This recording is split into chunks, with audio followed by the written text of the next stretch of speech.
Oi, tudo bem com você? Espero que sim. Eu sou Gisele Alexandre.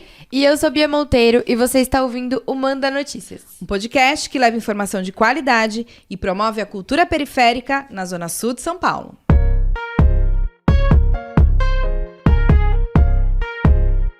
E esse é o Manda Notícias. O cotidiano das quebradas está sendo eternizado por artistas de alto nível. A sensibilidade para descrever elementos que compõem a paisagem e rostos urbanos e periféricos é o carro-chefe deles. Diz aí quem a gente trouxe, Gi. Eita, preula, que hoje o papo vai ser bom. Bom, hoje a gente trouxe uma ilustradora muito talentosa que eu conheci recentemente por indicação de um amigo, a Amanda Daphne. Ô, prazer, como que vocês estão? Bem. E trouxemos também um cara que a gente já tá falando dele há bastante tempo, tá na nossa lista desde o início. Muito tempo. Que ele tem vários nomes. Então, ele é o Marcelino Mello, que faz o Quebradinha, mas ele também é o menino do drone, que foi como eu conheci. Mas ele também pode ser chamado de Nenê. Salve, parça. Salvado. Muito bom ter vocês aqui. Obrigada por toparem esse papo. Então, hoje a gente vai falar sobre artes plásticas, artes visuais. Artes no gerais, né? Artes no gerais. Com essas duas personalidades do nosso território. Eu acho que as artes deles, né, se resumem ali a destacar esse território de formas diferentes. A Daphne, acredito que demonstre mais os nossos rostos, as nossas faces diversas, e o Nenê mais a nossa arquitetura, né? Então a gente vai falar um pouquinho disso. E vamos ver como é que as histórias se cruzam, porque as histórias sempre, de alguma maneira, se cruzam, né? Bom, a gente sempre começa o Manda Notícias perguntando como é que vocês chegam nesse território, né? Uhum. A Daphne tá mais pro MBoi, mais pro Socorro. Agora eu tô no Socorro, mas andei pela Zona Sul inteira. E o Nenê tá onde, Nenê, agora? Agora eu tô no Parque Santo Antônio, mas eu sou desse território aqui, né? Aqui é Campo Limpo ainda, então Campo Limpo, eu venho quando chego em São Paulo, né, com a família e tal, sou de Alagoas, e aí já chego no Campo Limpo, nesse momento especificamente no Jardim Rosana, né, Capão, Campo Limpo ali. Sim. Mas morei muito tempo, até o ano passado, aqui no Jardim Piracuama, que é aqui do ladinho, do lado mesmo, tipo 5 minutos daqui. Então, sou dessa redondeza aqui. Então, você não nasceu aqui, você veio pra cá com quantos anos? Eu cheguei aqui, chegamos, né, eu e minha família, eu tinha acabado de fazer 14 anos, né, tipo, início da adolescência e tal, foi finalzinho de 2008, e aí eu faço em agosto, era isso, 14 anos. E como é que foi a mudança, assim, de sair do Nordeste, num território que também é muito artístico, mas acho que é um outro jeito de fazer as coisas, pra quebrada de São Paulo, essa urbanidade toda? Mano, tipo, na real, pra esse entendimento, hoje, né, pelo menos, e é sobre isso que eu queria falar, tipo, tem dois lugares, né? Tipo, é como eu entendia essa mudança territorial, cultural naquele momento, um jovem chegando nessa cidade, e como eu entendo hoje, né, com a vivência toda desses anos, imagina, de 2008, 2009 pra cá.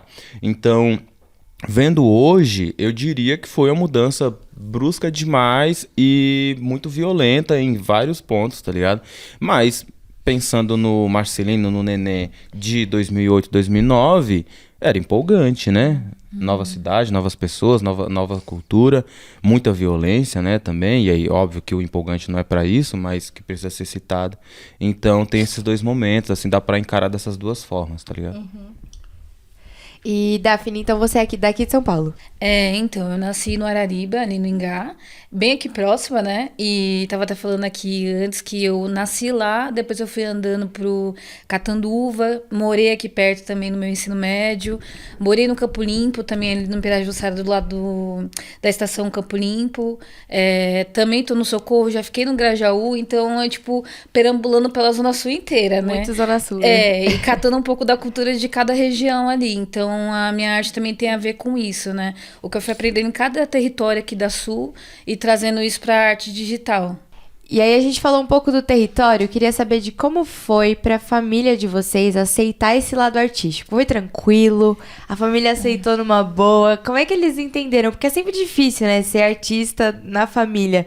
E só se a família for de artista. Exatamente, né? A gente tem aqui muitas experiências. Tem pessoas que falam, foi muito difícil, minha família não aceitava, queria que eu fosse CLT, enfim. E tem artistas que já vêm de família de artistas, então tem essa diferença. Então, como que foi pra vocês? Tinham inspirações na família? Então, a minha, assim, é meio esquisita a história, porque eu gostei muito de artes visuais desde sempre, desde quando era criança.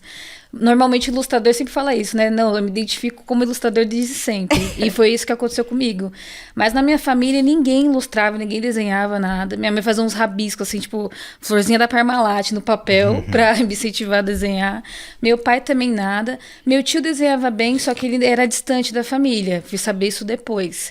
Mas não é uma família artística, assim. A galera era muito CLT mesmo. Ah, tem que trampar com coisa mais comunzona mesmo e tal. Não tinha uma ambição, assim, de tentar seguir alguma coisa, algum sonho. Até porque, né, a gente que veio da periferia, é meio difícil a gente sair um pouco dessa linha, né? Quando a gente não tem muito... É um ciclo social que ajuda a gente nisso, né? Então, foi o caso da minha família. E aí eu fui crescendo, sendo incentivada, mas a minha família falava, vai ser um hobby, ela vai levar por um tempo, deixa ela desenhando aí por enquanto. Aí, quando chegou no ensino médio, é que o bicho pegou mesmo, né? Comecei a ter as crises existenciais. E aí, minha mãe ficava, não dá pra seguir com ilustração, com desenho, porque naquela época não tinha nem área pra isso. Você queria seguir com desenho, era desenho industrial, alguma coisa do tipo arquitetura. E eu falei, mano, não me dou bem com matemática de jeito nenhum. Não quero isso pra mim. E aí foi que eu fiquei sabendo de design, né? No ensino médio eu fiz design gráfico, que era uma área próxima ali de ilustração, e aí segui. Mas até sair o primeiro dinheirinho, assim, do trampo e tal, minha família não botava fé, não. Então eu tive que ir sozinha. Saiu o primeiro dinheirinho? Putz, olha... demorou um pouco, mas eu acho que depois que eu fiz secretária, porque eu passei por uns trampos aí também antes de conseguir entrar na área da arte. Eu já devia estar com uns 22, 23 anos. Aí minha mãe viu que estava conseguindo ali me erguer um pouco com ilustração, falou, acho que ela vai conseguir se virar bem. Aí foi. Entendeu? É o momento que o dinheiro chega, né? Aí a família fala, então tá jóia. Tá ok, mas tive que persistir. E o Nenê, né, hoje a gente conhece o Nenê pelo Quebradinha, mas o Nenê já é um cara do audiovisual há muitos anos no território. E ele, não sei, se pra mim é um dos primeiros que começou a fotografar com drone, fazer fotos aéreas, que é uma outra perspectiva de cidade, uma outra perspectiva de território. E aí, como é que é isso, Nenê? O audiovisual veio primeiro pra você ou o lance das artes plásticas já era uma coisa... Como é que era isso na família? Tinha alguém que fazia isso? Porque é um trampo muito delicado e que... Eu tava pensando... Bom, depois eu conto isso, mas a minha referência é sempre na escola, a gente fazendo maquete. E a gente sempre fazendo maquete de prédio. De prédio que, às vezes, não tem aqui na Quebrada. Então, eu queria que você contasse um pouco primeiro dessa relação... do seu trampo com a família, assim, se tinha alguma inspiração e como é que o audiovisual chega pra você, que eu acho que ele chegou primeiro, ou não? Chegou primeiro. Mas só antes de eu embarcar, uma coisa que me falam muito, eu nunca fiz maquete na escola e nunca de prédio, porque eu venho de outro contexto, né, cultural. Então, tipo, na cidade que eu nasci e morei até o início da adolescência, uma cidade que tem 8 mil... Tinha pelo menos 8 mil habitantes, tá ligado? Tipo, uma cidade de interior, então não tinha prédio. Mas nunca fiz, de fato. Enfim, a gente ainda vai chegar lá. Mas, em relação à família, e sim, o audiovisual vem antes, vem a fotografia e depois não é aquilo, eu vou pro vídeo especificamente, passa um tempo, depois a fotografia vem de novo com o drone. Mas, em relação à família... É o clássico, assim, na real. Apoio nenhum, tá ligado? Mas eu não vejo isso, pelo menos hoje, de forma rancorosa, não, assim, sabe? Tipo, acho que quando... E a mesma coisa com a Daphne, tipo, quando eu comecei a ganhar as primeiras graninhas, o olhar mais do meu pai, assim, tipo, meu pai mudava sutilmente. Mas eu entendo que não é sobre o dinheiro, na real, tá ligado? É porque, de fato, eu tô com 28 anos agora, né? Aí tá mó engraçado, porque eu fico pensando assim, tipo... meu pai é falecido hoje, mas eu fico pensando assim, realmente. Bem que ele falava que ia chegar um momento que eu ia concordar com isso, ele. Mano, é muito isso. Tem chegado, e de fato, eu não fui uma pessoa... que nasceu por CLT, tipo, de verdade, assim. Eu sempre tive enormes dificuldades com isso, de conseguir manter os horários certinho. Não, eu sou muito responsável com o horário, eu chego no horário certinho e tal. O que eu não consigo é manter uma periodicidade muito grande obedecendo aquela regra. Então, mas eu entendo que o CLT, para os nossos pais principalmente, talvez... Quando eu tiver um filho, uma filha, talvez a relação com essa ideia de trabalho formal seja diferente. Talvez. Ou talvez não também. Talvez eu possa ser o que vai encher o saco também, sabe? Vai depender de como vai estar, né? Mas tem a ver com cuidado, né? Tem a ver com cuidado. E ganhar o primeiro dinheiro com arte faz com que a pessoa acredite um pouco mais nesse sentido mesmo, sabe? Então, tipo, eu hoje tô com um olhar muito sadio em relação ao que passou. Mas fato foi que era inaceitável, assim, tipo...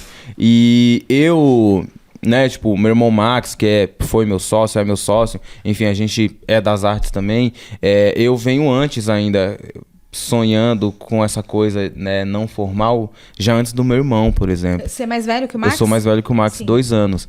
E aí é bem legal porque conheço o hip hop, daí um educador tinha uma câmera, eu comprei essa câmera dele...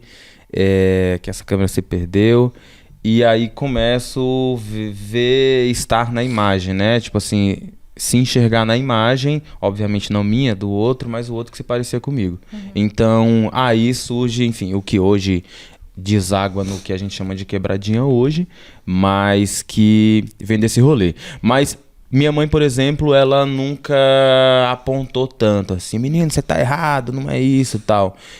Mas meu pai, muito mais, assim. Meu pai, ele não chegou a ver o que é o trabalho da quebradinha, a quebradinha surgiu, ele já tinha feito a passagem, já tinha um tempinho, mas eu penso todos os dias, assim, tipo, de verdade, tipo... Trabalho formalmente na fábrica de cultura, então tô ali do lado do cemitério Jardim São Luís, que é onde meu pai habita hoje, pelo menos, né, em matéria. Mas eu penso todos os dias, assim, eu penso, mano, se ele estiver vendo, se tiver internet lá onde ele tá, assim, tipo, eu acho que deve estar bem orgulhoso, assim, e aí nem falando da grana, porque há alguns anos, não sei quantos, mas há alguns anos eu vivo só do que eu gosto de fazer, e isso é, obviamente, muito gratificante, faz com que eu queira mais, mas...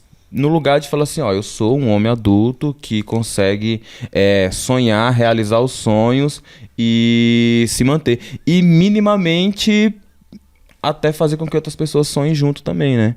Então isso é bem importante. Agora, em relação à família e trabalho e arte, só para encerrar isso, eu tive uma experiência muito legal, que espero que se repita mais vezes, que acho que algumas semanas atrás... foi inaugurada a exposição Carolina Maria de Jesus no MAR, né, o Museu de Arte do Rio, e na abertura levei a família toda, assim, pro Rio, tipo, a gente foi todo mundo, minha mãe, meus irmãos, as cunhadas, minha companheira, minha sogra, a gente foi todo mundo, assim, mano, tipo, bora pro RJ, a maioria não conhecia o Rio, a gente ficou lá um fim de semana, foi ver a exposição, mas a exposição naquele momento é o que menos interessava. Mas mais o porquê da gente estar ali, sabe? E o como que a gente chegou naquele espaço. Então, dá certo. É muito massa isso, né? Porque eu sempre falo pra minha mãe que eu trabalho pra viajar, pra curtir, pra poder levar a minha mãe e meu filho pros rolês. E acho que é isso. E muito legal você falar de como o seu trabalho é importante para a sua família também.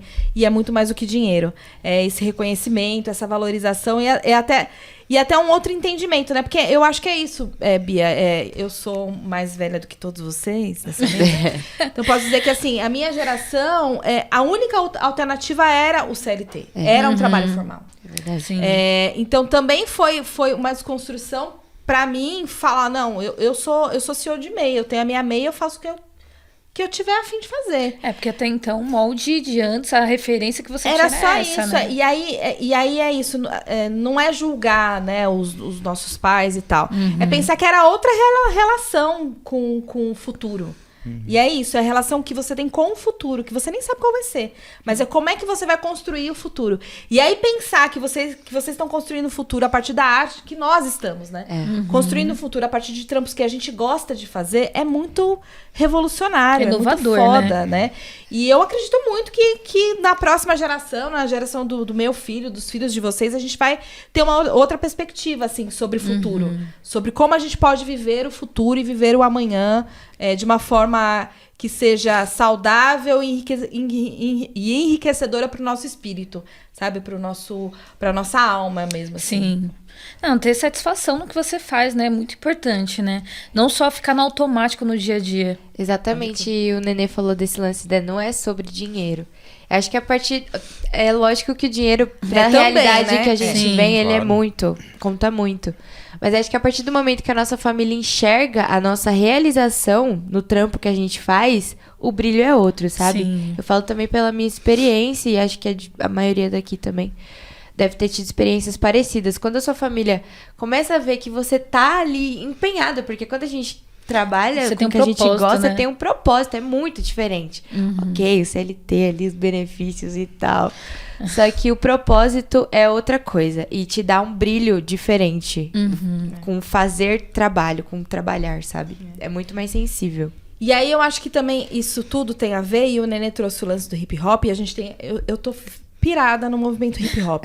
Eu tô estudando cada vez mais e entendendo que o que a gente faz também é hip hop. Sabe? O que a gente faz é essa revolução, e o Nenê trouxe, né? Conheci o hip hop, fui pro audiovisual, e o que você traz na sua imagem também é esse olhar, é um olhar pra mulher sem estereótipo, uma mulher livre, uma mulher tatuada, gorda, e gosto muito disso, isso me representa muito, acho que é muito legal falar disso. Mas eu queria que vocês contassem um pouco sobre como a educação, ou se a educação contribuiu com esse novo olhar profissional ou de futuro para vocês, assim. Nenê, você fez alguma formação para você chegar no audiovisual? Como é que você chegou no audiovisual? Mano, eu fui... As poucas vezes que eu respondi isso, eu falei assim, ó, eu sou formado em ruologia, mas estou cursando ainda. Então, sempre, né? Sabe? Então, formalmente não fiz nenhuma especialização. Não, mas eu digo mesmo na cultura popular, assim, porque hoje a gente tem vários projetos, né? O Ibiralab, a gente tem vários projetos que formam... Tinha isso lá atrás? Você chegou a ter contato com isso? Eu não tive contato. Eu fiquei sabendo, depois que passei da idade, do Instituto Criar, por exemplo, que eu sempre quis muito ter estudado lá, mas não tive a oportunidade a tempo, sabe? Como eu falei antes, né? Pego uma câmera, aí começo a fotografar, daí eu vou pro vídeo, aí me empenho no vídeo vários anos, daí, enfim, várias coisas acontecem, surge o drone... Entro de cabeça na fotografia de novo, só que agora aérea. E algum tempo depois, entro nas artes plásticas, artes visuais, com o que hoje a gente chama de quebradinha. Então, mas não. Em algum momento eu fiz um curso livre no Senac, que foi direção para TV. Me auxiliou em nomes técnicos, em palavrinhas em inglês, assim. Mas, na prática, nada que mudasse ou que reconfigurasse meu trabalho, tá ligado? Porque, na verdade, parça, de verdade, tipo assim, ó. Sem minimizar a coisa, tá ligado? Mas, uma vez o Sérgio Vaz me falou uma parada que eu gosto de ficar repetindo. Primeiro que me faz parecer muito inteligente. Mas são palavras... São palavras do Sérgio Vaz. E a gente tava falando... isso já faz muito tempo. A gente tava falando sobre o Mano Brown, se não me engano. O contexto era esse. Já faz algum tempo. Acho que o Mano Brown tinha acabado de lançar o Bugnipe. E aí, enfim... Conversa vai, conversa vem. Ele falou assim... Mano, sabe por que o Mano Brown... Ele é o Mano Brown? Porque... Todo bom poeta... Precisa ter o poder da síntese, tá ligado? E o Mano Brown escrevendo, ele tem o poder da síntese, cara. Tá ligado? Então, tipo assim, você pode falar de como é possível que uma pedra ande, tá ligado? Mas que você pode se referir, usando palavras, né, de como essa pedra anda, se referir ao amor ou como a sociedade anda ou deixa de andar, tá ligado? Então, tipo assim, eu já na minha adolescência chata e me entendendo como um jovem político, né? Isso pós-hip hop. Hip hop faz isso com a gente, deixa a gente meio chato. Revoltado. Né? Muito revoltado. Eu decidi há muitos anos atrás, e continuo ainda um pouco nesse pensamento, que é que eu não faria uma universidade, tá ligado? Eu decidi isso muito cedo, assim, tipo, acho que eu tava, talvez, no primeiro ano do ensino médio, assim, tipo, mano, eu não vou fazer universidade, porque naquele momento eu já tava muito engajado, querendo fazer minhas coisas, tá nos rolês, fazer imagem, pensando várias coisas, tá ligado? E eu pensei assim, matematicamente, pô, se eu passar 4 anos na universidade, gente, não... Ai, vai, se quiser fazer, faça. Ah, tô nem aí. Mas por quê? Porque, tipo assim, naquele momento, a universidade iria tomar muito o meu tempo matemático, sabe? E dinheiro.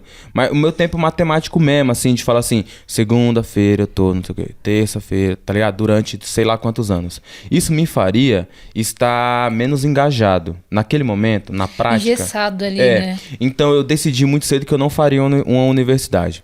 Quando eu vi que o Martinho da Vila fez uma universidade há pouquíssimos anos atrás, eu pensei assim, pronto, meu parça, nunca é tarde. Faço depois, sei lá. Faço depois, se eu achar que preciso. Aí você ficou mais resolvido ainda.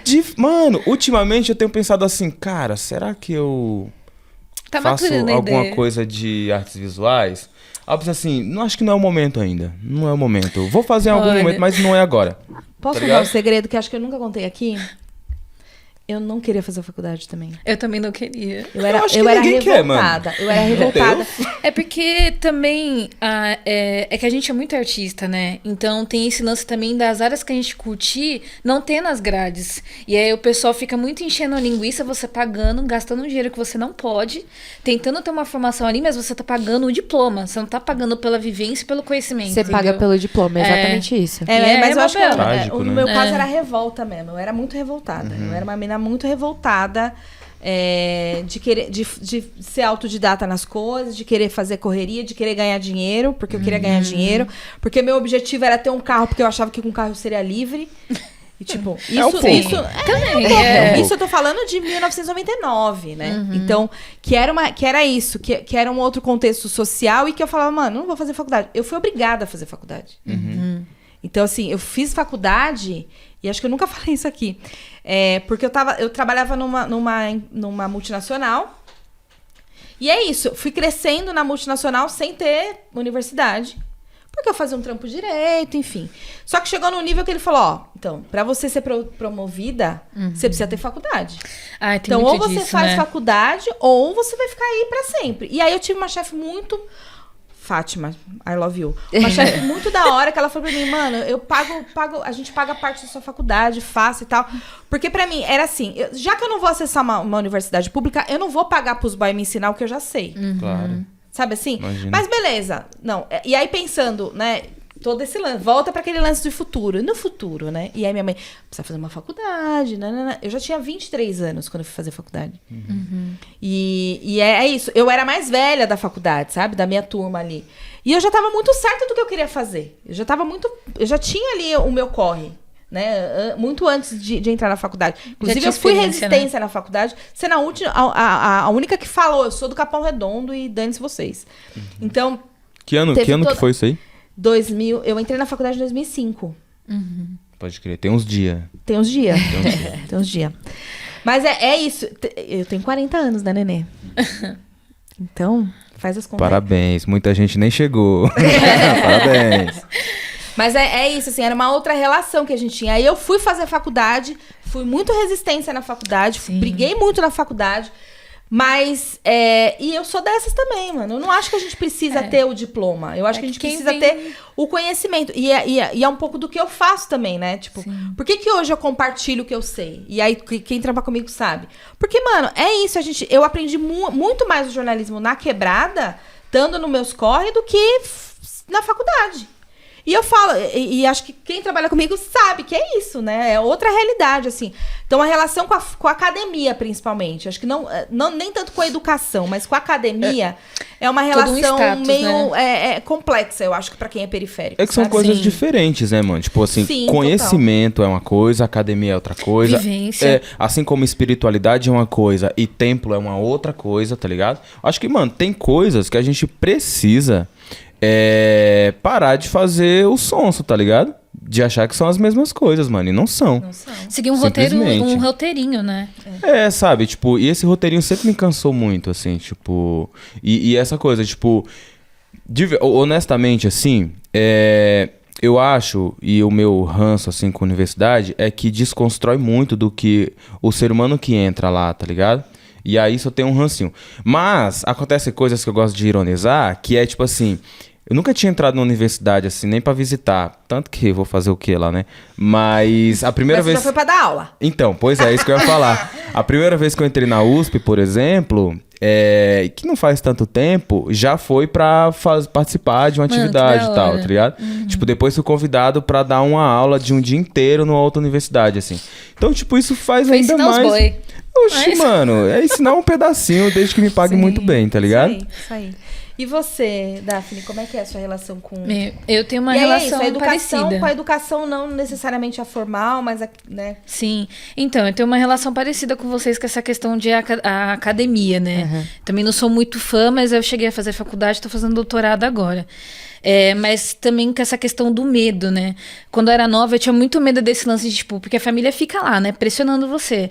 Putz, você quer ser artista, quer trabalhar com arte, quer ser ilustrador e tal, mas você precisa ter alguma coisa que te assegure. Ah, você precisa disso, você precisa daquilo. Você fica, meu Deus, será que se as pessoas têm razão? Eu não sei o que eu faço. E você fica perdidão, assim. Essa pressão. E aí eu saí do ensino médio já pensando em fazer uma faculdade por conta disso. E aí eu fiz artes visuais ali no Taboão da Serra, ali no Anhanguera, né? Consegui uma bolsa lá. E aí eu falei, vou ser professora de artes, é isso. E eu queria estar na área de desenho, só queria estar desenhando, tava feliz já. E aí eu fiquei lá 1 ano, e é isso, você entra na universidade e você vê que tem muita coisa que você tá aprendendo muito mais no campo ali da cultura, na periferia, num território periférico e tal, do que dentro da universidade. E aí eu entrava também, tipo, eu via a turma ali, as pessoas que estavam se formando para ser professor, a maioria com opiniões de direita, um negócio muito bizarro. Eu ficava, gente, não tem nada a ver com ser professor de arte isso daqui. E aí eu falei, não é isso que eu quero para mim. Aí eu fiquei 1 ano, e aí eu fiquei sabendo do Instituto Criar. E aí eu entrei para fazer computação gráfica. Não era o que eu queria também, mas eu sempre tentei ser assim, uma artista meio racional. Falei, mano, quero ser artista, mas eu preciso ter alguma ponta ali. E aí eu falei, mano, eu quero fazer animação, mas a turma era muito concorrida.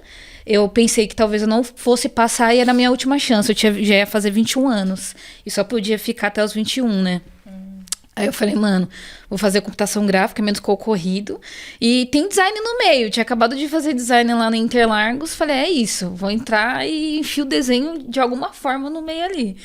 Aí entrei e tive muita sorte de ter entrado no Criar, porque ele mudou toda a minha perspectiva, assim, de o que é arte, o que é estar no meio periférico, audiovisual, tudo. E aí eu tive esse insight de, tipo, você pode colocar a ilustração em arte em tudo que você quiser. E aí eu tive o professor, né, meu mentor até hoje, o Marcelo Rodrigues, que é um professor colorista, e ele via que eu gostava muito de desenhar, e ele teve também essa trajetória de gostar de desenhar, e na época dele, né, ele teve que largar o desenho para fazer audiovisual, ou era desenho ou era audiovisual. E ele ficava ali olhando, acho que ele se identificava um pouco. E ele ficava, mano, vou incentivar essa menina aqui e ver até onde vai. Era a sensação que eu tinha. E um professor negro também. Eu tive poucos aí na minha trajetória. E ele me marcou muito, assim. Aí ele ficava, Amanda, traz o seu desenho aí, sua pintura pro digital também. Vai lá, mexe no Photoshop. Experimenta, sabe? Você talvez não curta, porque eu era muito cabecinha fechada pra isso. Eu gostava só de pintar com tinta e era isso. Era só hobby. Aí ele, mano, leva mais a sério, sabe? Experimenta isso aqui. E eu comecei pintura digital por conta dele. Mudou total minha trajetória, assim. E não só esses cursos também, mas quando eu era mais nova, esses territórios de cultura, tipo, como é que é o nome? a Biblioteca Belmonte, ali perto do Petronila, que eu também estudei ali no Petronila e no Pauleiró. Eu sempre fui da região ali de Santa Mário quando eu ia estudar. E aí aquele território sempre falava sobre folclore, cultura, e eu tava sempre lá. E minha mãe, apesar de não ser muito artística, ela gostava muito de leitura. Então ela levava os filhos sempre na biblioteca, era esse nosso rolê. E aí eu via muito livro ilustrado lá, muito coisas com contato, assim, tipo folclore, estilografura. E eu fui experimentando coisas novas. E isso foi meio que alimentando o meu trabalho, sabe? Então, eu acho que esse lance de conhecimento não é só a universidade. Tipo, é a escola que você tá, é o meio que você tá, as pessoas que você convive, principalmente esses equipamentos culturais. Tudo, assim, o território que você mora. Então, isso foi meio que me alimentando conforme o tempo foi passando. E mais do que um doutorado. Tipo, tô fazendo doutorado agora, mas eu criei uma expectativa do tipo, não, agora eu vou estudar um assunto focado aqui. Mas não. É muito mais focado num aparelho cultural do que dentro de uma universidade. É incrível isso. Aí você fica, mano, eu tô pagando o diploma. Exatamente, isso. É isso. É muito louco isso, né? De pagar pelo diploma. E aí vocês dando esses relatos, né? Da aprendizagem em centros culturais, ou na rua, ou com pessoas. E é muito dessa democracia da educação, né? É muito importante para... E a qualidade também dessa educação que nos é oferecida nos centros culturais, especificamente periféricos. Que a gente chega na faculdade... Acho que a experiência é essa. Me diga algo que eu não saiba. Sabe? Porque é isso, a gente vai lá, aprende sempre do mesmo. Sim. É mais sobre trazer experiências, levar resistência para esses locais, né? Levar nossas vivências para esses locais, do que de fato receber algo em troca, sabe? O em troca que a gente vai receber, a gente tá pagando por isso. Sim. Sabe? E é muita teoria. Aí você vai lá só pra ficar vendo a teoria e você fica, mano, mas e a prática? Eu quero aprender a prática. Exatamente. A prática a gente aprende nos centros culturais de forma 0800, sabe? É muito mais rico. Muito mais rico. Muito, muito mais rico. E que cresça, né? Eu espero que as próximas gerações, a gente tenha esses debates que a gente tá tendo aqui sobre o ensino acadêmico muito mais aberto, que não é, às vezes não é necessário você se especializar em algo, entrar no acadêmico pra expandir esse conhecimento. É o que você falou, né? A diferença de conhecimento e... Instituição, né? Instituição, é totalmente distinto. E que as próximas gerações tenham essa divisão de pensamento e que possam usufruir muito mais desses institutos, desses espaços culturais que é pra gente, sabe? Sim. Acho que esse é também uma das nossas missões, né? A gente, no Manda Notícias, a gente tem a agenda cultural, né? Que a Bia faz toda sexta-feira. A gente também tem a divulgação dos eventos. E a gente sempre fala dessa importância desses equipamentos de cultura, dessas formações, dessas oficinas na educação não formal, que ajudam a gente a ter esse despertar, né? A pensar criticamente sobre o nosso território e sobre a nossa vida. E aí, queria já trazer agora um pouco sobre os trabalhos atuais para vocês contarem mais o que vocês têm feito. Mas antes, queria falar que o Nenê já teve no Manda Notícias na primeira temporada, num episódio, né, não tão legal assim. Infelizmente, a gente falava muito importante. Muito importante, das 100 mil mortes que a gente tinha registrado no início da pandemia, foi em 2020. E aí o Nenê, eu entrei em contato com o Nenê para pedir autorização para usar uma foto que foi publicada em muitos lugares, que é uma foto aérea, né, do cemitério do Jardim São Luís, com várias covas abertas, né? E aí eu queria que, antes do Nenê falar das casinhas, porque eu acho que surgiu aí também, né, meio que na pandemia, esse seu olhar para a parte arquitetônica. Não sei, você vai contar mais sobre, mas eu queria que você falasse como é que foi esse trampo na pandemia, assim. Queria que você contasse... Você estava na Fluxo Imagens junto com o Max, né? Vocês já tinham um trampo estabelecido no território, as pessoas já conheciam. Como é que foi? O que vocês fizeram durante a pandemia e como a casinha chega até você, assim? A Fluxo, ela já tinha nesse momento uma relevância, né, no território, tem hoje uma relevância assim, no audiovisual e tal. E na pandemia a gente criou uma série... A gente criou acho que 2 séries. É isso. Ih, meu Deus. Enfim. Pesquisa. Mas uma série foi bem emblemática, assim, bem no iniciozinho ali, quando a gente ainda achava que 3 meses seria o tempo que nós ficaremos nessa. E a gente criou a série Cartas para o Futuro, né? Esse foi bem falado também, tipo, Cartas para o Futuro teve, acho que 6 ou 7 episódios em que a gente convidava pessoas daqui da quebrada tal a falar, de fato falar como que imaginava que seria o futuro pós-pandemia, né? Da quebrada especificamente, das vidas delas, né? Que naquele momento era o que mais importava. Então colocava tentava, acho que conseguia em algum lugar, colocar essas pessoas no lugar de especialistas, né, da sua própria vivência. Isso é bem importante, assim. Então... Isso à distância, Neném? Como é que vocês faziam essa produção? Não, a gente fazia no tete a tete. Imagina, quebrada... Nossa, eu já tava odiando aquele discurso elitista do fica em casa, tá ligado? Entendo as razões e tal, mas... Parça... Outras ideias. Quem viveu sabe, tá ligado? Então, a quebrada milhão e a gente tava ali. A gente entregou muita cesta básica também, tá ligado? Sem postar nenhuma foto, né? Seus bandos de come-like. Aí, enfim, tá ligado? Então a gente tava no front. A gente nunca parou, tá ligado? Tipo, obviamente, com toda a segurança, sem ficar arrastando, tá ligado? Mas, tipo assim... Eu, por exemplo, essa série da foto que você citou é uma série de fotografias minhas que eu tava soltando elas, depois eu parei, que chama Códigos de Barra. Então, tipo assim, eu fiquei só acompanhando o cemitério Jardim São Luís, acho que 5 ou 6 meses. Acompanhando toda semana eu ia no cemitério, tipo, sobrevoava e via como tava a evolução da parada, tá ligado? Então, tipo, teve isso na Fluxo, teve o Poemas em Fluxo também, uma outra série, e aí já sobre literatura e tal, mas agora eu não me lembro se acho que foi antes um pouco da pandemia, a gente pausou por conta da pandemia, acho que foi isso.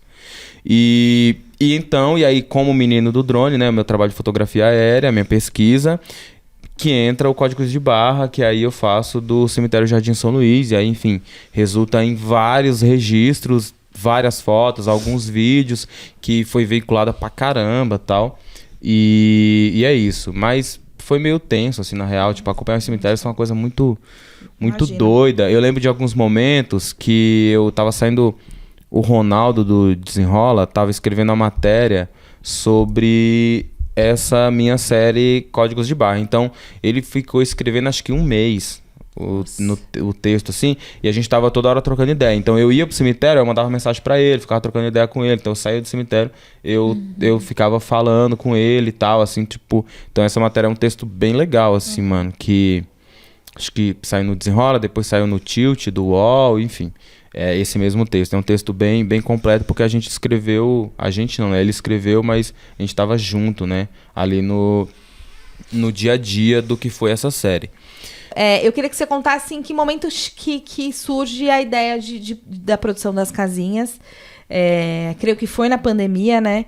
E aí, eu não sei, eu já ouvi você falar algumas vezes, mas queria que você falasse se o seu olhar mudou durante a pandemia, acompanhando tudo isso, fazendo esse trabalho de base mesmo ali no dia a dia, no assistencialismo, porque é isso, naquele momento é o que a gente precisava fazer. Se mudou a sua visão sobre, assim, o território mesmo, sabe? E aí, pegando Fica em Casa, eu ia falar exatamente disso, né? Do lance da casa, o quanto isso é importante... Era importante naquele contexto, né, do acolhimento do lar mesmo, da casa no sentido de ser um lar, um ambiente seguro pra gente estar. Queria que você contasse um pouco como é que surgiu essa ideia, assim. Efetivamente, as esculturas, elas surgem antes da pandemia. Elas surgem no finalzinho de 2019, ali, acho que em novembro.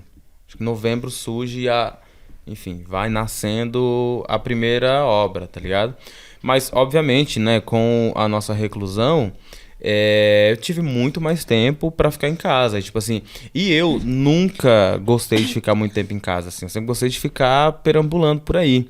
Então, a ideia de ficar em casa mesmo, tá ligado? Sem sair, nossa, aquilo ali me abalava muito, assim, tipo, de verdade. Então, obviamente que se intensificou muito e... Eu digo que, assim, que a Quebradinha, ela tem 2 surgimentos, né? objetivamente, ela surge ali em novembro de 2019, tal como a primeira obra, mas no finalzinho de janeiro de 2020, que é onde de fato nasce realmente, é registrado como Quebradinha. É quando eu crio a página no Instagram, é quando eu começo a postar, é quando eu dou o nome, é quando ali eu começo a colocar muita coisa de propósito, e ali eu começo a pensar memória, enfim. Então tem esses dois momentos, assim, esse objetivo e esse mais imagético e tal, mas principalmente mais conceitual. Então, o meu olhar pra quebrada, na real, ele não mudou não, assim, tipo, porque a Quebradinha, ela é diretamente derivado do Menino do Drone, tá ligado? Ela é diretamente ali, tipo, então tem essa relação do micro e do macro, com a fotografia lá de cima, o drone no alto, tal, mostrando milhares de casinhas, né, nesse como a altura deixa como casinhas, e as quebradinhas é uma coisa pra você ver mais de perto, tal, tipo, então tem uma coisa mais aprofundada ali, de repente, tem uma coisa com mais propósito, talvez, com mais propósito não, mas talvez com outro propósito, tá ligado? Então acho que assim a gente consegue falar sobre muitas coisas, tanto o grandão ali, quanto o menorzinho, tá ligado? Então, minha visão não muda, mas ela se intensifica, porque, tipo assim, tanto o meu trabalho de fotografia, quanto o meu trabalho e o trabalho da Fluxo em audiovisual, quanto o trabalho em artes plásticas da Quebradinha, nada mais é, e é tanto, que o olhar, né, tipo, em algum lugar bem apurado, do que é o cotidiano, tá ligado? Talvez, em muitas aspas, não seja muito diferente do que é o trabalho da Carolina Maria de Jesus, do que é o trabalho do Sérgio Vaz, do que é o trabalho até desses caras brancos aí, sei lá, tipo o Hélio Oiticica, por exemplo, tá ligado? Então, tipo, em algum lugar não é diferente, porque tem mais a ver com a síntese do território, do que se vive no território, do que necessariamente a ideia de querer criar um produto artístico revolucionário e novo, tá ligado? Então, a Quebrada, ela ainda é o que ela é desde, sei lá, 1900 e bolinha, tá ligado? Ela ainda é isso, infelizmente. Mas, ao mesmo tempo, tem muita coisa nova. O que eu faço em artes visuais é novo? Não sei. Talvez não, tá ligado? Talvez não seja novo. Nesse formato, fui um dos primeiros. Porque hoje existe uma galera fazendo, tá ligado? Mas é a sua perspectiva de território, né? Sabe? Tipo, assim como tem uma galera que faz miniatura brasileiro, tal, tipo, mais voltado pro centro, mais voltado pra cultura street, tá ligado? Tipo, que é uma outra...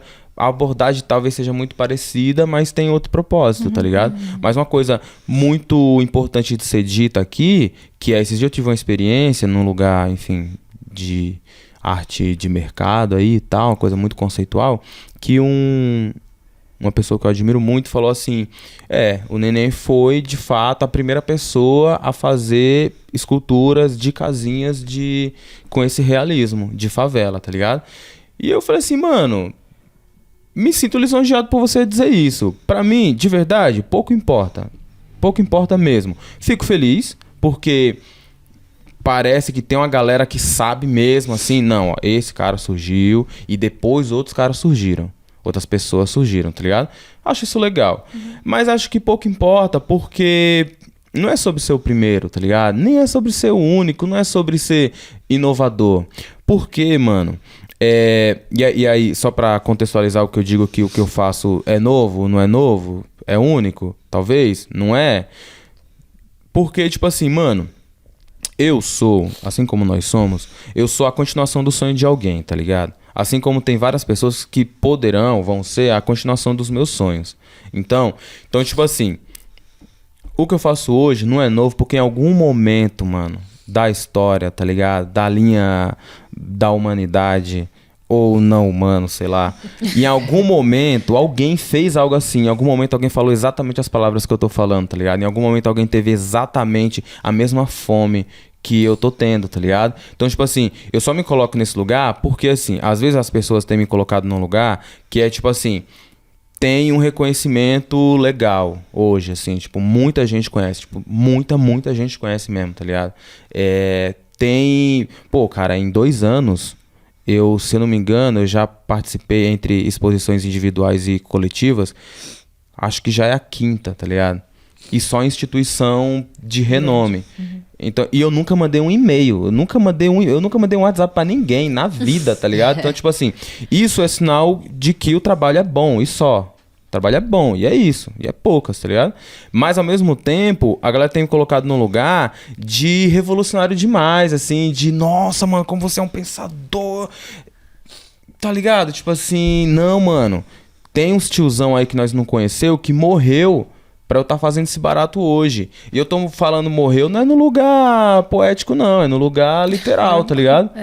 Tipo, que morreu pra eu estar fazendo essa parada hoje. Então, é importante eu reconhecer que eu não tô inventando a favela em miniatura, tá ligado? Eu não tô inventando isso. Agora, provavelmente, esteja mais em museus do que uma galera.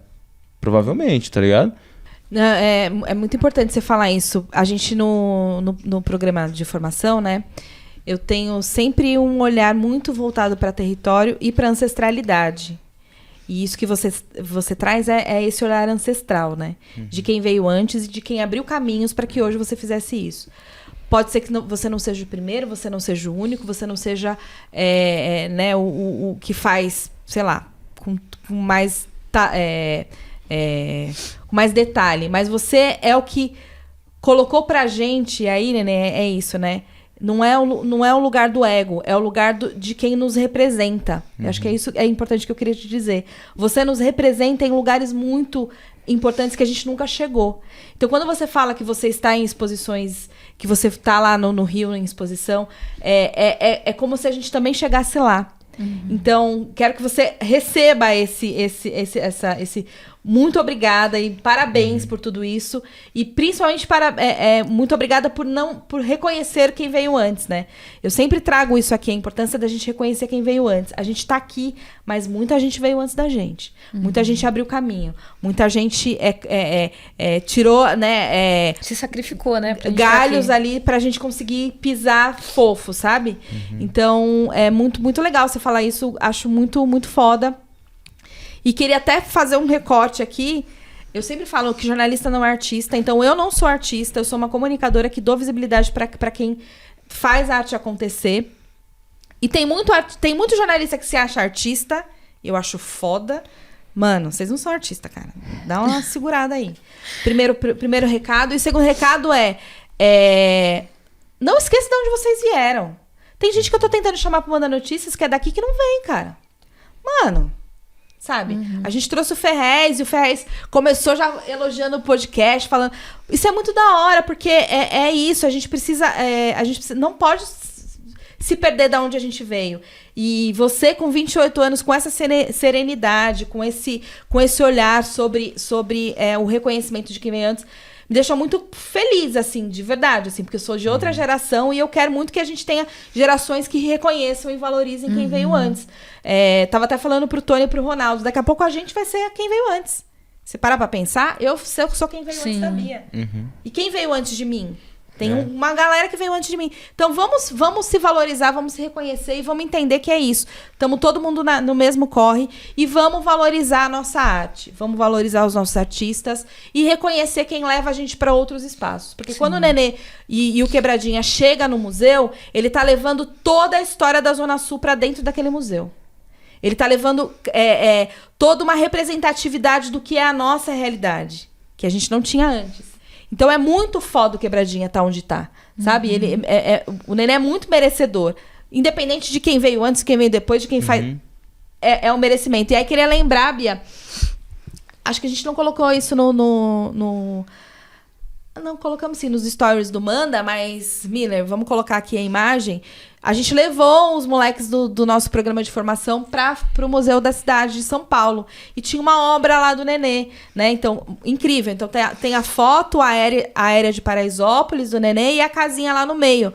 E foi uma experiência muito foda, assim. Os jovens ficaram muito alvoroçados, todo mundo ali no meio, e é isso, né? Quem fez a curadoria pensou num lugar muito estratégico, ele tá posicionado muito bem, e é isso, é a gente entrar no museu e olhar e falar, mano, a gente tá aqui.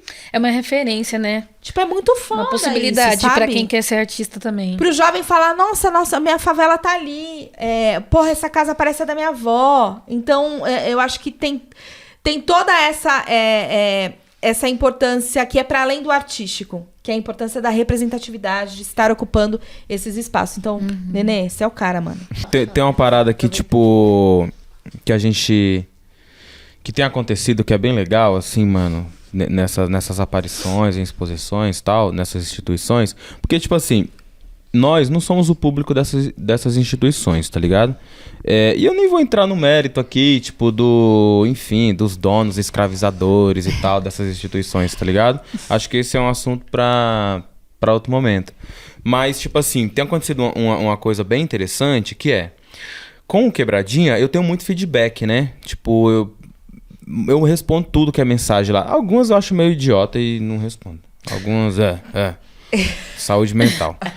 Então, mas enfim, e eu sempre tô vendo e tal, e aí eu recebo muito feedback da galera.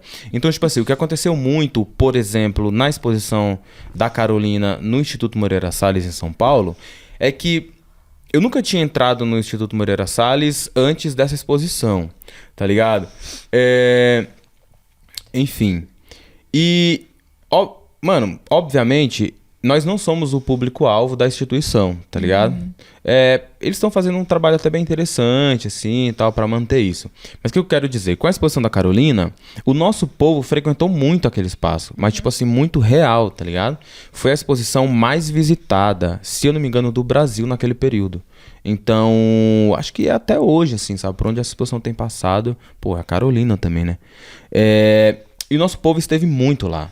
E em muitos formatos. Tipo assim, da galera porque tava passando pela Paulista mesmo, galera nossa.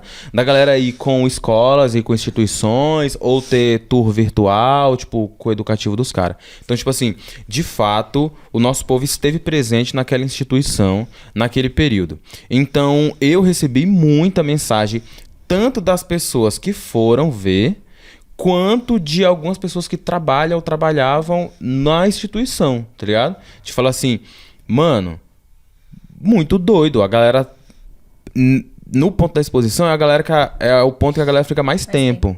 Fica mais tempo. A galera sempre sai comentando.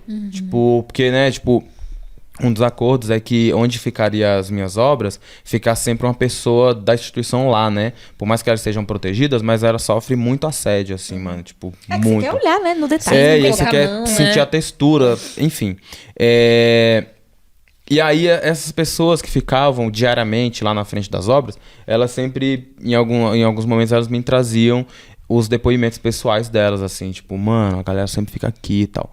E no CCSP também aconteceu a mesma coisa, né? Quando teve a exposição lá, que era do nosso povo entrar e de muita gente ter ido pela primeira vez em um museu. Tipo, muita gente mesmo, mano, a primeira vez em um museu e pra ver especificamente as quebradinhas, tá ligado? Então, tipo assim, eu acredito muito que a arte, ela tem um papel social e se ela não atingir, mano, qualquer artista, mano, dane-se quem é, mano, dane-se.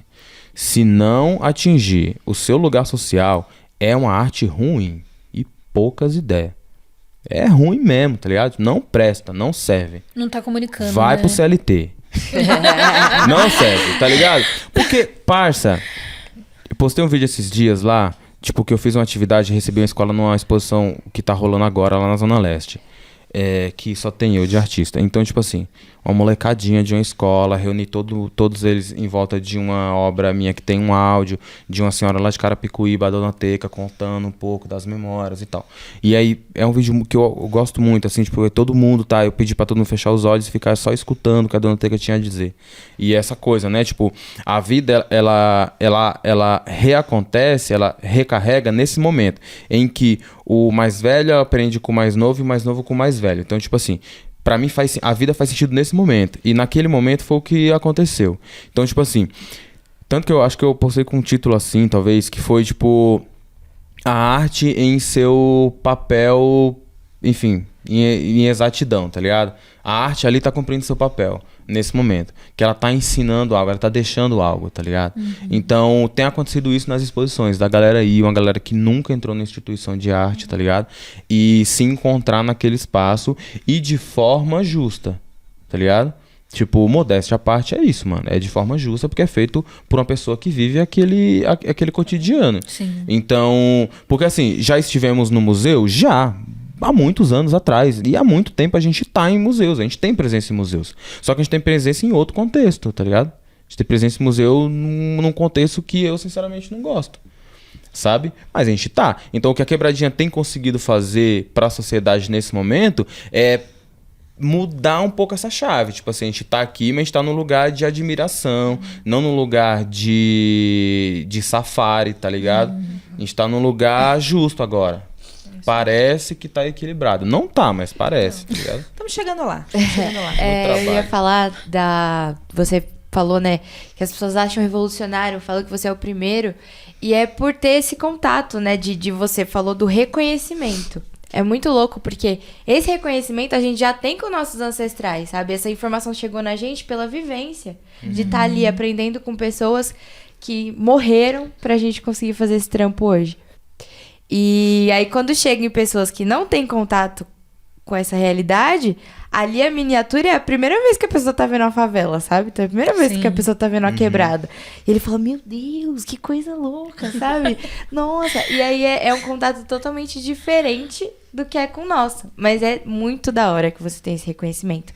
E aí eu queria perguntar de como rola essas inspirações pra Daphne, porque são trampos diferentes que se conectam também, porque da mesma forma... Podia ter uma... Não sei se alguém faz isso, né? Uma miniatura de uma mina que a Daphne desenhou numa casinha. Exatamente. Isso seria legal, é um projeto. Ó o Nenê já pensando. Da mesma forma que o Nenê nos representa, assim, né, na arquitetura, no dia a dia, no cotidiano, a Daphne nos representa com corpos e rostos que estão ali na nossa realidade.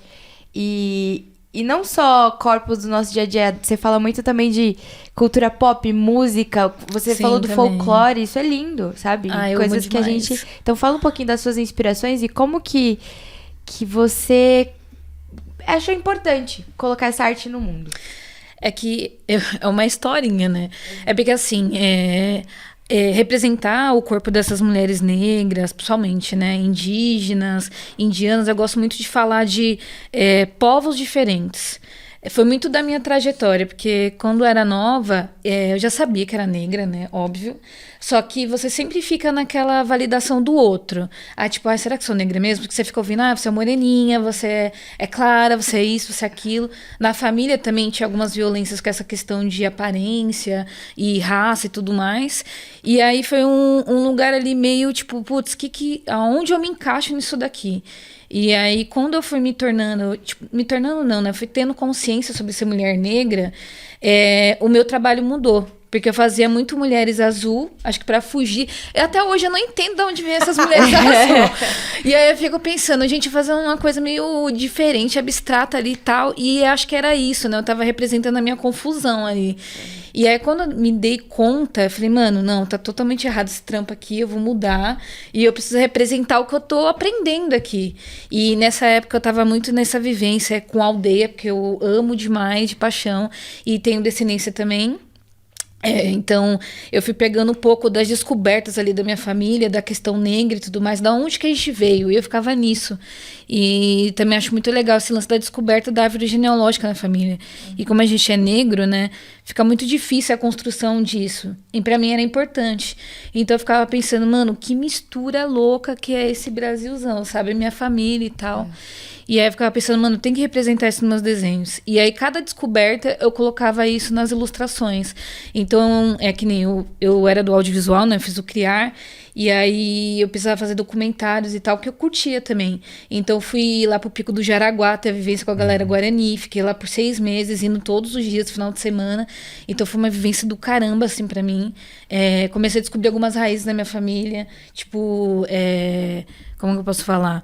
Coisa do dia a dia, assim, que você... Nossa, tipo, tem a ver com eles, tem a ver com a galera negra e tal. E aí eu fui colocando isso na ilustração. E aí eu ficava pensando, mano, e a galera que tá chegando depois e não tem noção nenhuma? nenhuma. A gente está começando a falar sobre a questão racial, sobre esses corpos estarem nesses lugares, mas a gente ainda tá nesse entendimento ainda, por causa dessa miscigenação. E aí eu ficava pensando, mano, preciso representar isso. Hoje você retrata essas mulheres, essa ancestralidade que você está trazendo, Sim. né? E como é que as pessoas adquirem o seu trampo? Então, de várias formas, assim. Eu sou autônoma agora, sou designer e ilustradora autônoma, trabalho por conta própria desde um pouquinho antes da pandemia, né? E aí eu faço esses trampos digitais, vendo em feirinha. Dia 30 agora desse mês estou no Perifacom, vendendo alguns produtos. E também através da conta das redes sociais, assim. E aí estou sempre fazendo encomendas digitais, mas sempre voltado para essa questão da galera negra. Eu sempre falo assim que depois que eu tive essa descoberta, eu não consigo mais ficar desenhando personagens que a gente já está acostumado no nosso dia a dia. Como as pessoas normalizam, né, as pessoas brancas, né, o comum ali, eu já fico, não, eu quero fazer pessoas indianas, eu quero fazer marroquino, eu quero fazer negro, porque eu gosto muito dessa pira de fenótipo. Então eu fico nessa, observando assim no dia a dia, eu fico, nossa, aquele olho puxado ali, aquele nariz ali mais avantajado, de onde que vem isso? Eu fico nessa pira louca, assim. Legal. E eu gosto de representar isso no meu trampo. Então, toda encomenda que eu faço é meio que voltado pra isso. Eu tento sempre fechar nisso, sabe? Seguir nessa linha. Eu vou falar de uma experiência particular que eu tive quando eu olhei a arte de ambos, do afeto que eu senti. De formas diferentes, mas que se entrelaçam. A Daphne, ela retrata muito famílias ali, né? Ela falou dos fenótipos de pessoas pretas e é isso. Eu consegui enxergar a minha realidade ali. E do Marcelino é a mesma coisa. De ter ambientes que você te levam a memórias, assim, quando você era criança, quando eu era criança. E ambientes que me lembram meu avô, minha avó, meus tios. E detalhes, assim, né? Você falou dos detalhes, a cadeira, as texturas, é uma coisa muito que traz essa memória. E quando eu era criança, meu pai sempre me levava muito para museu e tudo mais. Eu não conseguia ter esse afeto, essa conexão, sabe? Com esse tipo de arte. E criei essa conexão muito forte vendo a arte de vocês. Então fica aqui meu muito obrigada para os dois. Então, vamos falar de futuro. Eu queria saber lugares que vocês querem que a arte de vocês chegue e ocupe. Bom, sempre quando eu penso na minha arte, eu sempre meio que volto no tempo, assim. Quando eu me descobri desenhista, o que realmente queria fazer foi que esse lance das bibliotecas, de sempre ver um quadrinho ali, um livro ilustrado aqui, e aquilo me pegava muito, sempre vendo as ilustrações pensando, porra, quem foi que fez isso daqui? Quem é a pessoa que está por trás desse desenho aqui? E aí, agora eu tenho essa possibilidade de fazer livros ilustrados, e o público-alvo, né, por enquanto, é infantil. Porque eu penso que é a galerinha agora que tá aprendendo, agora tem tecnologia e de ponta e tudo na mão. E eu fico pensando, mano, seria legal ensinar essa galerinha que tá vindo, da onde elas vieram, reconhecer a sua raça, já começar a ter esse conhecimento desde cedo, porque foi algo que eu não tive. E também não tinham pessoas também para me formar, né? Minha família não tinha esse conhecimento também, fui aprendendo com esse convívio do território. E aí eu queria muito estar nesses livros ilustrados e mostrar para essa galerinha que é possível, sim, você trabalhar de arte. É difícil, mas ainda assim dá pra gente ocupar esse espaço da arte, ser ilustrador, ser desenhista, fazer o que você gosta, dá pra mesclar os dois, sabe, com segurança e tudo.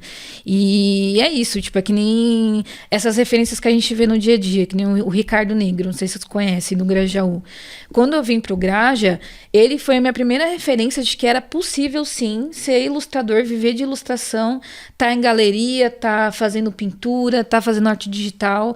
E eu falei, mano, esse cara tá chegando em espaços que eu não achava possível. Eu achava que não existia essa lance, assim, da arte pra gente, porque antes era muito nesse espaço branco, né? Você quer ser artista, você tinha que ter dinheiro, você tinha que pagar um curso caro e tal, e eu não vim desse caminho. Então, vendo ele, eu pensei, mano, eu quero ser essa pessoa também. E eu também quero ser essa referência, né? Tipo, pras crianças, principalmente. Tipo, você quer trabalhar com arte? Vamos estimular essa criança a desenhar, a manter a criatividade dela e tudo. Então, eu penso muito ainda ilustrando livros e abrindo esse caminho para essa criançada, sabe? Por enquanto, eu tô pensando assim. Ô, Daphne, eu já queria te fazer o convite, porque nosso estúdio é formado por obras de arte de artistas periféricos, e eu queria muito ter uma obra sua. Ah, claro. Não sei se como é que a gente pode pensar nisso, mas eu fiquei pirando. Sim, também. Da gente ter uma hora. Porque a gente teve a da Lúcia, né? Teve. Na primeira temporada, não, nos primeiros episódios. Uhum. Depois a gente teve o Frenesi, e agora a gente tá com as obras do Mirage, que a gente não falou no início do episódio, mas a gente fala aí no final sobre esse artista. E aí queria te convidar pra você expor aqui no Não, pode deixar, trazer uns trampos aí, fazer uns manuais. Ia ficar muito feliz mesmo, assim, de ter seu trampo aqui com a gente. Acho que é um outro olhar artístico, sabe? Pra... Eu fiquei muito interessada. Sim. Que bom. O convite. E você, Nenê, o que você espera pro futuro da sua arte? Mano, eu espero a mesma coisa que talvez Carolina Maria de Jesus não esperou em vida, tá ligado? Tipo, que é estar eterno, mano. Tipo, de verdade, assim, eu acho que, tipo... É sobre isso, é estar no imaginário, tá ligado? Tipo assim, eu falo tanto de memória... Eu acho que eu falo tanto de memória porque a verdade é que eu quero que as coisas sejam um pouco mais eternas, tá ligado? Pelo menos as nossas coisas sejam um pouco mais eternas. Então, objetivamente, eu quero que esteja mais em acervo fixo de museu, tá ligado? Em acervo permanente de museu. Mas não por ser museu, mas por ser lugares que vão conseguir preservar, tá ligado? E aí eu tô falando da matéria mesmo. E que isso faça com que o nosso povo tenha sempre em alcance o que é esse registro, tá ligado? Como é que é? Catalografia. É isso, essa catalografia em escultura, nesse sentido, tá ligado? Então, tipo assim, a mesma coisa que a fotografia é para a humanidade, enfim, principalmente para nós brasileiros, tá ligado? É a mesma coisa que a literatura é exatamente a mesma coisa que eu quero que o meu trabalho seja, tá ligado? Eu tenho trabalhado para isso, para fazer com que daqui a 100, 200, 300 anos a galera ainda tenha acesso ao trabalho e a esse trabalho no lugar de memória, tá ligado? Como um documento histórico importante. Então, tipo, é nesse lugar que eu quero que o meu trabalho esteja. Tô trabalhando para isso. Acho que em alguma medida isso tem se realizado, tá ligado? E essa talvez seja a minha contribuição para a humanidade, assim, talvez seja isso, talvez seja por isso que eu seja lembrado depois, ou não, mas tamo aí, tá ligado? Mas no resumo é isso, assim, mano, é tornar a parada eterna e não por ego, mas por ser um direito justo ao nosso povo, tá ligado? Tipo assim, porque muito me aflige a gente saber tão pouco, e o pouco que a gente sabe é ainda num lugar duvidoso, tá ligado? Porque quem conta a história é o caçador. Então, tipo assim, se eu possa usar, não sei quantos anos eu vou viver, tá ligado? Na linha da história, assim, se eu viver 80, 90, 100 anos, o meu plano é viver em 150. Mas se eu, sei lá, viver 80 anos, eu quero ter dedicado pelo menos 50 desses anos, tá ligado? Dessa passagem que eu vou estar aqui nesse plano, pra que a gente sofra menos no futuro com o que a gente sofre hoje quando vai buscar, por exemplo, a história preta brasileira, tá ligado? Então, tipo assim, esse é o meu objetivo e é nesse lugar que eu quero que minha arte esteja. É muito legal você falar disso, Nenê. E eu acho que o nosso jornalismo que a gente faz, também tem esse papel de fazer registro de memória. O que a gente faz é registrar as memórias. E é isso, né? Trazendo vocês, a gente também está registrando a memória de vocês. Porque estando na rede, né? Lá no futuro, alguém vai ouvir, vai falar, porra, esses caras aí eram zica mesmo, né? Esse é o nosso objetivo. E aí eu não vou conseguir ter uma casinha aqui, eu sei disso. Mas eu gostaria de uma Nem foto. Eu tenho. Você não pode tirar uma foto pra gente? Pra gente colocar aqui? Pode, o que você claro. acha? Demorou. Tem uma ilustração bem bonita de uma das casinhas. Que eu tô pra fazer uma outra parada, mas tudo bem. É a ilustração de uma mina muito braba, que é a Mitty Dias. Ela mas tem feito tudo que é ilustração. Eu conheço ela também. Não é sua a ilustração. É Fizeram da pra obra. você. Não, eu ali fazendo minhas coisas, né? Mas é da obra, encomenda minha e tal. Ah, é da tá. obra, a gente posso falar com ela pra gente imprimir e tal. Então, eu pensei bonita, mesmo numa bem foto, bonita. você tirar uma foto e a gente imprimir, grandona, Fazer sabe? um quadro, né? Fazer um quadro, enfim, Demorou, vamos pensar nisso aí. vamos pensar Queria nisso. muito ter uma pensar. quebradinha aqui no Vamos estúdio. pensar nisso. Eba. Demorou. Chegou a hora dos arrobas. A equipe tá me impressionando porque a gente tá falando demais nesse episódio, mas é que tá muito da hora, muito legal. Se você chegou até aqui, guerreiro. Bom, vou começar os arrobas falando @AgnaldoMirage1, que é do artista que tá compondo agora esse episódio, a partir do episódio 20, não sei até quando vai, mas assim, estamos estreando esse cenário no episódio 20 com a Daphne e com o Nenê. E aí, Nenê, seu arroba pra galera seguir aí os seus trampos. Facinho de achar. Quebradinha. Só. Quebradinha. Ô, Dá achar. curiosidade, eu preciso te perguntar isso. Você não não segue nenhuma pessoa no Ninguém. Instagram.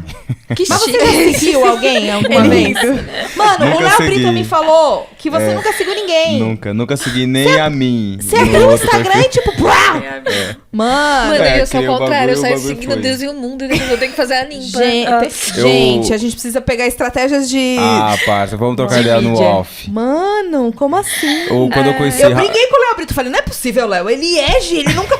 Mano! Quando eu conheci o Thiago Ventura, lá na casa dele, a gente tava fazendo um trabalho e tal, aí ele olhou o meu Instagram e falou assim, tá, aí é você, o Emicida e a Beyoncé, que não segue ninguém? Eu falei, a Beyoncé não segue ninguém? Eu fui lá olhar e falei, não segue ninguém. Mano, que brabo. Arroba é? quebradinha. Nem assim mesmo, né? Nem a mim mesmo. Arroba quebradinha. Fechou. E você, Daphne? O meu você pode encontrar por Daphne Ilustra lá. O Daphne é PH mudo, tá, gente? Tem gente que bota com F, com T, não, é PH mesmo. E aí você pode achar no Behance, Instagram, Facebook, mas eu tô mais no Instagram. Tá. Boa. E você segue pessoas? Nossa, gente, olha. Isso é um problema, viu? Vou seguir aqui a ideia do amigo, porque, mano, eu sigo tanta gente que depois eu quero a timeline mais limpa pra eu seguir coisas de focado. Não dá. Desafios das redes sociais.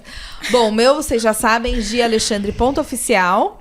@bis.m_ e @mandanotícias. Segue a gente lá. Isso aí. Obrigada por ter ficado com a gente até aqui. Beijo. Até o próximo episódio. Até, gente. Falou. E esse é o Manda Notícias.